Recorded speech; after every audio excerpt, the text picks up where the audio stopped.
Hi, welcome back everyone. Hope you're great. So today I'm gonna be talking about Horiemon's English. Have you heard of his name? His name is Takafumi Horie. According to the Wikipedia, Takafumi Horie is a Japanese entrepreneur who founded LiveDoor, a website design operation that grew into a popular internet portal in Japan. Not in Japan. Of course, it started in Japan, but maybe it's available worldwide. But before, he has a YouTube channel, and about 4 months ago, he posted a very interesting video where he talks with Carlos Ghosn, and he speaks in English. So as you may know, I've created 2 videos for one topic, and one is in Japanese and one is in English.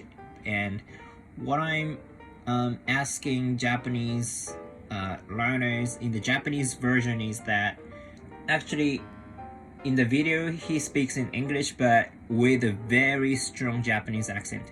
And my question is, do you want to have this kind of accent? If you haven't seen it, you can find the link to this video in the description box, so please find it and watch the video if you're interested. But so please don't get me wrong, everyone. I'm not criticizing him or anything, but I'm criticizing the English education system in Japan. I mean, Mr. Horie's English is, he has a very strong Japanese accent, but that is of course definitely because of the English education in Japan. And the question I'm asking in the Japanese version is, do you want to have this kind of accent? Then most people will say no. I'm so sure. If you live in Japan, maybe you will notice that a lot of Japanese people say that they can't speak English, but they also say they want to be able to speak English. But what they mean is not like Horie-san. I mean, not with a very strong Japanese accent, but hopefully like complete bilingual. They want to avoid having a strong Japanese accent, but maybe they want to have a American or British accent, and that's what they mean by I want to be able to speak English, right? So again, what is bad about the English education in Japan is that the primary thing they do is to translate English sentences, words, expressions, etc., to kind of memorize grammatical patterns, Japanese translations for English words, and to get better scores on English tests. Yeah, their goal is to get better scores on tests, not to be able to speak English or something. But the point is, if you translate, your brain doesn't learn a new language. If you want to acquire a new language, you need to. I'm not gonna talk about how to acquire English part in this video in a very detailed way, because that is not the main topic. But you need to listen to the target language again, hopefully without subtitles. And you need to have 2 different networks for 2 different languages. So I'm a Japanese, and I also speak English. So I need to have 2 networks. One is for Japanese, one is for English. But if you translate when you're learning, the brain doesn't generate these 2 networks. So that's why you shouldn't translate when you're learning a new language. But in Japan, in Japanese, English learning, English education, like I said, the primary way to learn English is to translate everything. I don't know, maybe I should say, I mean vocabulary books, grammar books are very important for Japanese learners, but they are all written in Japanese. Everything is translated. Explanation is in Japanese. Meanings are written in Japanese. Their brain never needs to generate a new network. What they need is a Japanese network to memorize those translations and grammatical patterns, which is very, very bad in terms of English learning. That's why they have to speak with very strong Japanese accent,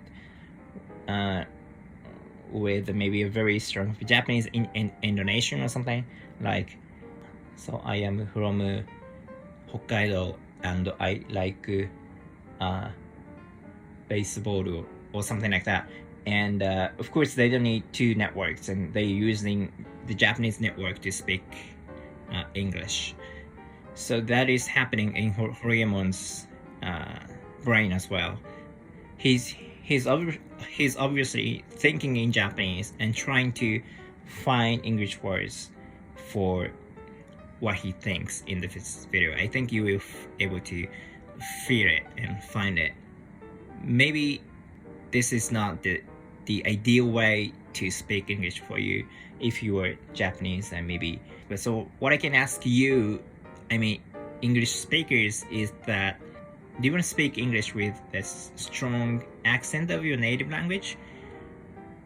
I don't know what your answer is, but also what is correct as well is it's so hard to understand English with a very strong foreign accent, probably. So please watch the video that I'm talking about in this video. You can find a link in the description box. But is it hard for you to understand Horie-san's English? I think it is. I've talked to some Chinese people. They speak English, but they say that when they first heard English with Japanese accent, it was very, very hard for them to understand. And also for me, it's so hard to understand English with a very strong foreign accent. For me, Japanese accent is okay because I'm Japanese and I know how the accent is kind of generated and something like that. But it's so hard for me to understand English with a very strong foreign accent. Maybe for you, it's so hard to understand the English with a very strong Japanese accent, like Horiemon. And also, when we learn English, we also need to think about other people, right? The people we're gonna be talking with are not native speakers of our native language, right? So why did I learn English? To speak with Japanese people? No, I can talk with them in Japanese, of course. So maybe non-Japanese speakers, right? Non-native Japanese speakers. So the question is, what are people used to? Maybe the typical American accent, maybe the typical British accent. Of course, people can understand this. These two are very kind of basic accents that English learners hoping to have. And also these two accents are used in most English learning materials, right? So of course, I don't mean your English has to be perfect. It's maybe, I don't know, impossible, but just we need to try to speak English with a better accent for other people because it's easier for them to understand. Do you agree with me? I do think so, right? If you think hey, it's okay to speak English with a foreign accent, don't worry about it. It's okay. Maybe other people will not understand what you say. So yeah, let's think about it. So what I'm mainly talking about today in this video is it's not like don't do it or you shouldn't do this or anything, but what I want to say is let's think about it. Do you want to have it? Do we need to think about other people or something like that? Let's think about it and let's keep enjoying English learning. All right, I think that's all for today. Thank you guys for watching. I hope to see you in the next one. Bye.